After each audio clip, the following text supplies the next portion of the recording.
Steve, first day of practice, obviously you can't garner too much, but what are you looking for and what are you able to actually learn from this first day?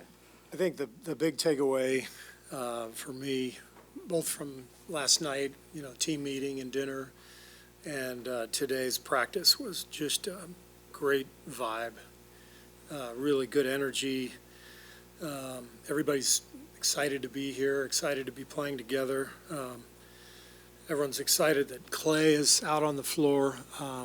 He basically did every single thing in practice today. We didn't scrimmage, we didn't have any live contact, but Clay is just so happy to be playing, and we're all so happy to see him part of it. So just a really good first day, first couple of days, and good energy as we start to get rolling. How did Clay look getting out there?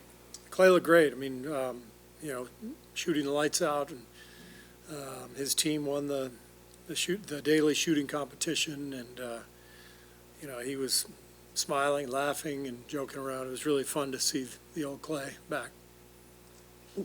Can I? Sorry. Go We finish don't up. get 3 in a row. Finish up. Rookie. We're not giving a rookie 3 in a row. No, I'm just kidding. You got another Sorry. Were Andrew and Draymond in attendance? Draymond was not. Andrew went through everything. Is it still just an excused personal absence for Draymond? Yeah. With that energy in the air, you have a collection of guys competing for that 15th roster spot should the Warriors choose to fill it. So whether it's guys who are looking to get their foothold in the league, or try to keep surviving in the league, is there something cutthroat in the air? What's it like? What's the vibe right now? I got almost all of it. What was the last part of the question? So you have people competing for that 15th roster spot, and competition can be fierce for guys trying to survive in the league. Is there anything cutthroat at camp right now, and do you like that spirit?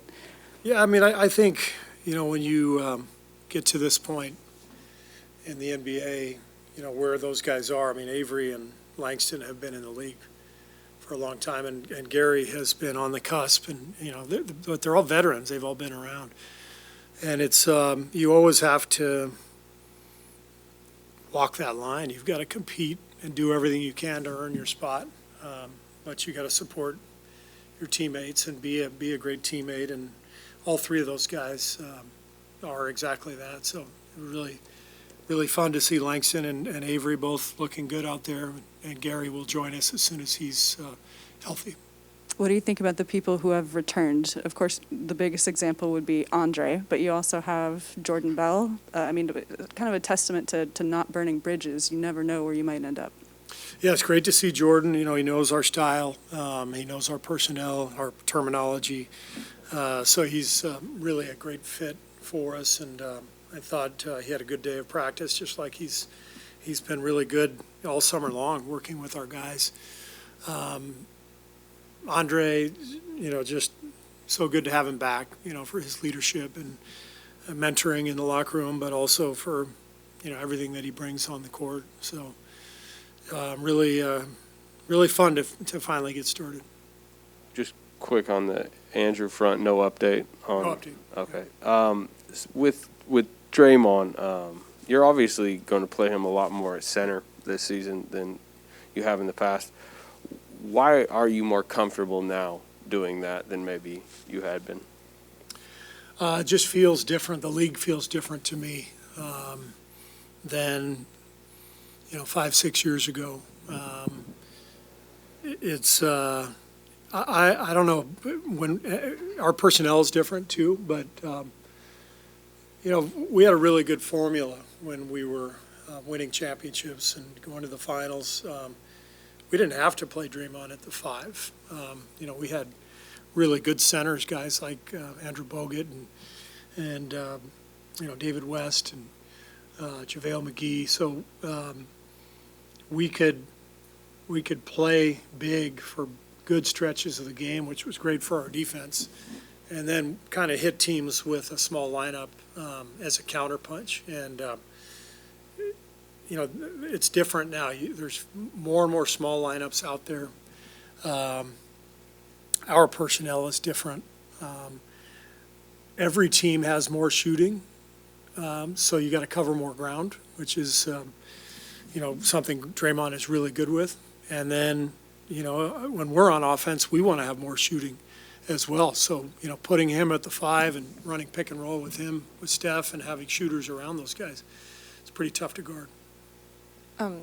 All of the guys kind of competing for that 15th roster spot that Kerr was talking about are guards. I mean, is there just a, kind of going off what you just said, is there a bigger emphasis on getting more depth in the backcourt versus the front court just because of the way that the game is going, or just because you think that that might be the area that your team needs to address more? I think it'll just come down to what our team looks like by the end of camp. We'll get a really good feel for what we have, what we don't have. I think you can look at our roster and see, where we might be a little thin. So that's why we've filled the spots with the players we have. We like all those guys. We like Jordan Bell, as a potential big on our roster. We like the guards that we've brought in. So it really is more wait and see how camp unfolds. Steve, last year about this time you were talking about how hard Jordan Poole was working, and yesterday he was saying one thing he learned is that the hard work paid off. Feels like he's got like another level of confidence and swag about him. Do you see that? And obviously this small ball he's gonna factor in heavily to that. Do you see him having an increased role or production? Yeah, I feel more confident in Jordan than ever. He's been our most consistent worker for 2 years now. You can see the confidence level. He's shooting shots with ease now that maybe he struggled with a couple of years ago because his body is stronger, he's more fit, more fluid.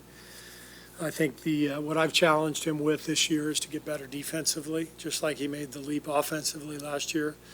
We want that to continue, but we want him to be able to play with Steph, which means he's going to have to guard some bigger guys. So he's capable. Rick Celebrini told me he's one of our strongest guys in the weight room. So there's no reason why Jordan can't take the next step at the defensive end too, and that's what we're looking for. The leap he's made from when you first got him, just could you put that into perspective, the Jordan that you have at your disposal now and the guy you got, which wasn't that long ago, it was really a few years. Yeah, I mean, it's night and day. It really is. But it's a good reminder to all of us that, not only does work pay off, but so does patience, and that's a reminder to coaches, management, fans, and media, right? It's to everybody. Like, this stuff takes time. We all want James to be great right now. We were in a position with Jordan a year ago where, we weren't sure if he was going to be able to contribute. And through hard work and patience, he's put himself in a position where he's going to be a huge part of the team. He's only 2 years into this. If you look at it from the big picture, 2 years is hardly anything. So, I kind of feel we need to give James 2 years and Jonathan and Moses, at least, before we expect too much out of them. But in a lot of ways, Jordan is really a great example to all of us that this stuff takes time, but with patience and work and perseverance, a lot of good stuff can come. What's poppin', Steve? How you doing? Hi, Logan. What's up?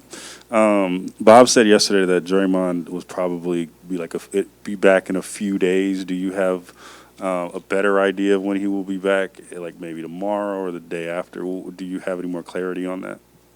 I do not.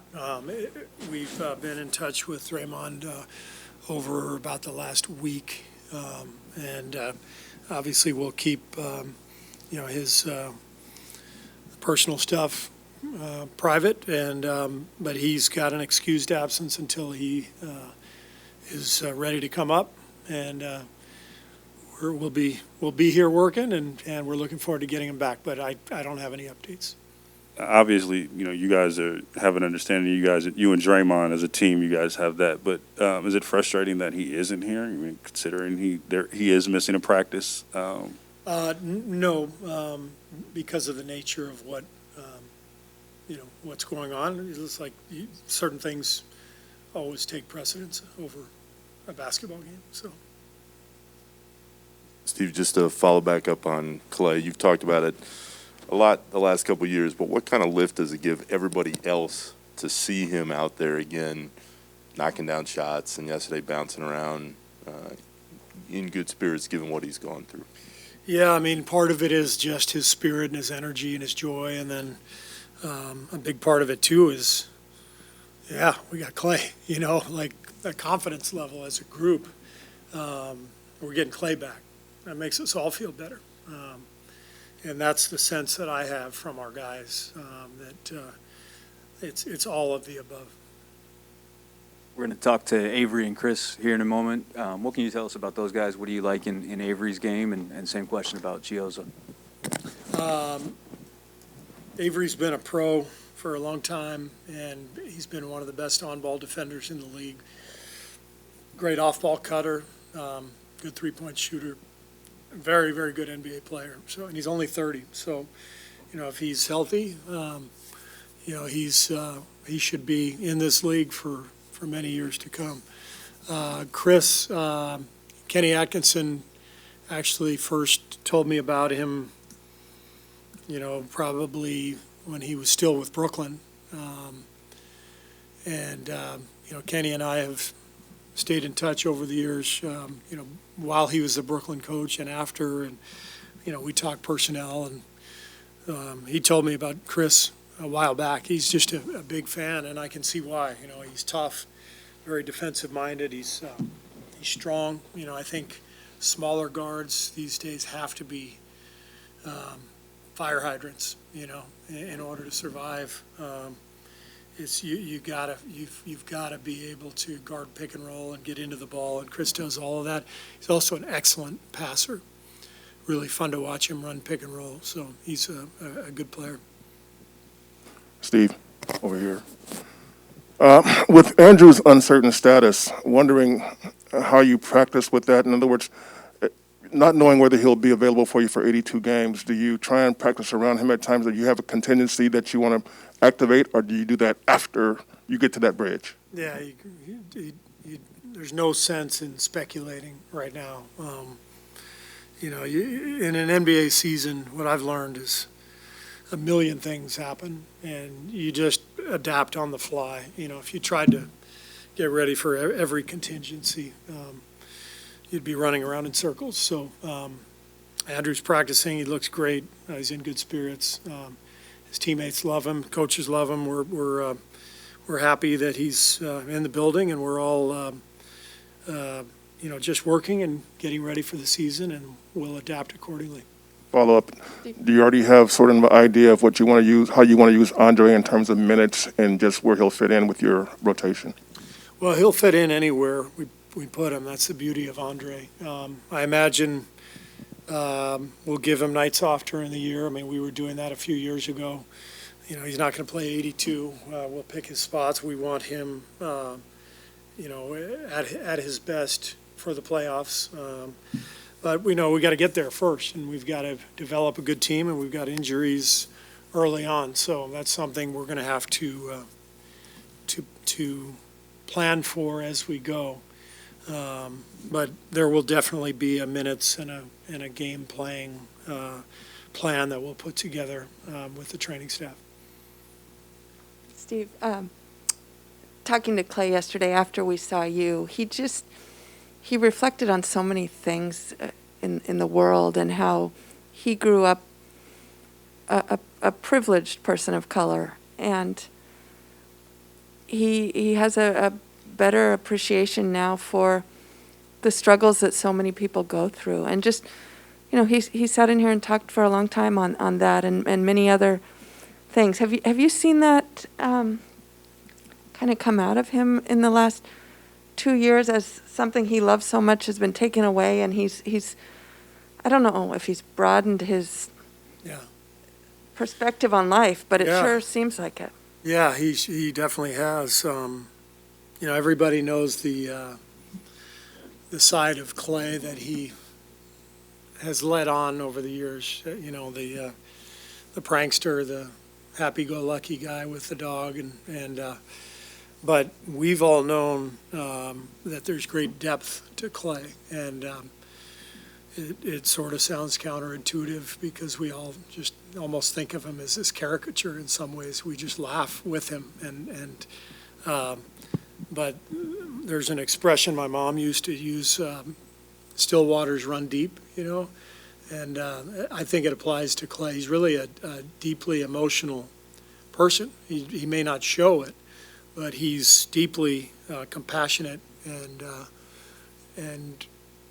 sympathetic, and I think his time away brought him a lot of suffering because the thing he likes to do best was taken away from him, and it's the first time that's ever happened. And so I think while he was away, he had to go through some struggles that probably illuminated some of the struggles that other people have every day. And so it's a pretty natural time to be sort of growing at that age, and emotionally expanding. And none of that surprises me given what we've known about Clay over the years. He's, like I said, a deeply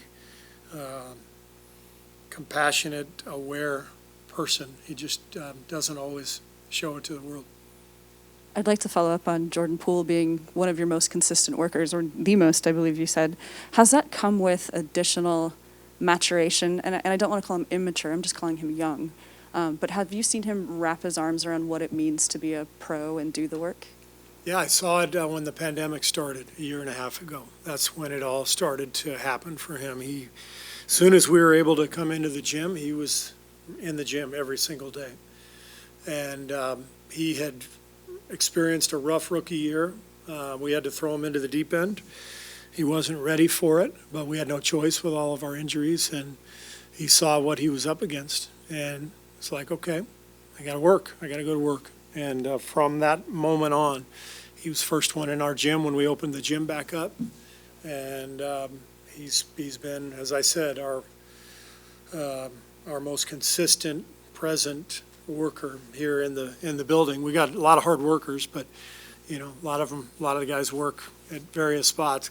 Jordan's in here every single day, and it's great to see that work pay off because that's what we preach as a coaching staff. So it's nice to be able to point to Jordan and show all the other young guys, this is how it's done.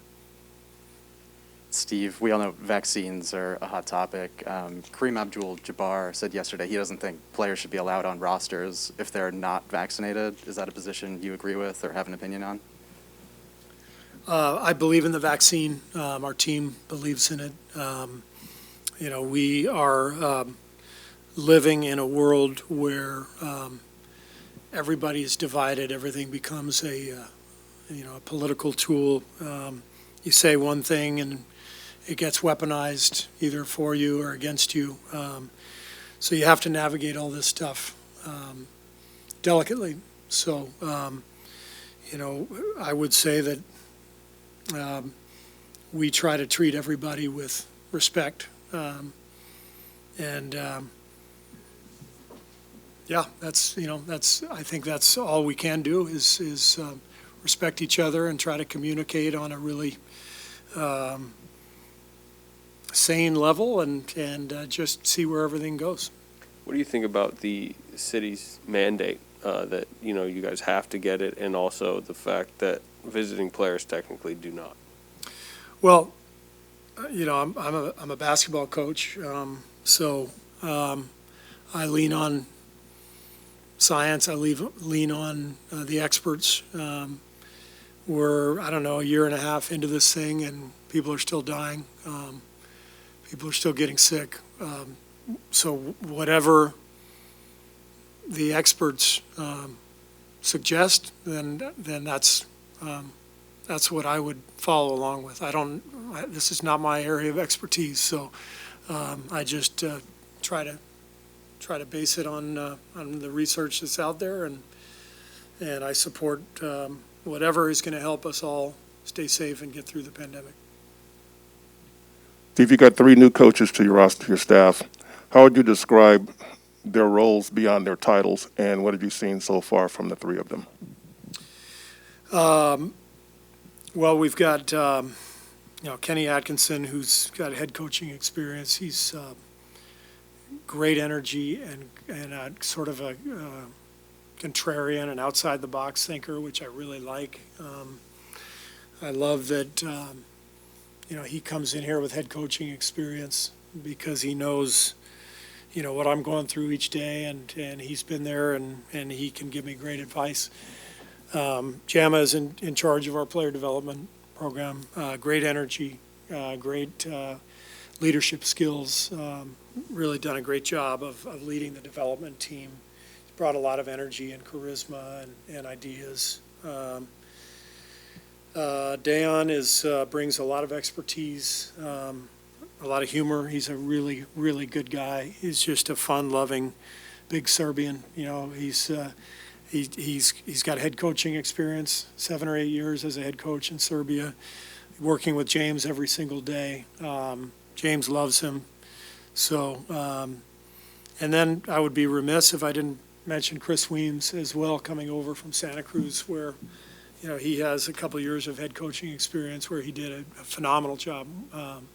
So really excited about the new guys. And I always feel like, everything we do here, the foundation was built before I got here, And I think it's always important to recognize the contributions of every single person, coach, player who have been here for the duration. You go back to Mark Jackson and what he did, those first couple of years, laying a foundation, helping this team believe that they were great. That's a big part of who the team is right now. And so as I go back and think about all the guys who've been here, Alvin Gentry and Luke Walton and Jaron Collins and, down the line, every guy played such a pivotal role in our development in building what's been built. The hard part in this league is that, things go quickly and you have to constantly be adapting. And so, you've got guys who are leaving, maybe taking head coaching jobs and taking coaches with them. And so you got, some of your best friends are all of a sudden gone. And it's just, it's a weird league like that. And so I really miss the guys who were here last year who are not here. I really miss Jaron Collins and Luke and Theo and Aaron Miles. What a phenomenal group of guys. And so as we bring in these new guys and embrace their energy and their new ideas and fresh perspective, I always recognize the contributions of the guys who just left, because it's all one big foundation that's been built. Is it fair to say that for Dayon that James is his number one priority? Yeah. That's Dayon has worked with some of the best big guys in the world, and frankly, I think European big guys are more prepared for the NBA than American big guys. They just are. They've got a better development system over there. They're playing professionally earlier in their clubs. They're getting more coaching at an early age than our guys are, and so it's great for us to be able to lean on Dayon, who has worked with so many young bigs, to be able to work with James every day and share his wisdom with him. You said Clay did everything. I mean, I know it was non-contact, but is it more than you expected he was going to be able to do? No, it's exactly what I expected. We'll scrimmage tomorrow, and he won't do that. And, there won't be any contact, but today's practice, I knew he was going to be able to do everything. You guys are being careful with him, but is he physically limited at all in movements or anything? No. Not at all. No. Okay. But I think he said it to you guys yesterday that the next step is contact and rhythm and reaction time, and that takes a while. So while he's not restricted, he's going to need a lot of work. He seemed to think it was at least 4 weeks from that. Is that your understanding? Yeah. Okay. I'm not even going down that path. Okay. I mean, that's what he said. Yeah. Raymond was about to have a heart attack. We're trying one thing. We Zoom here should be off. If any questions on Zoom. Christos. on Zoom? Nope.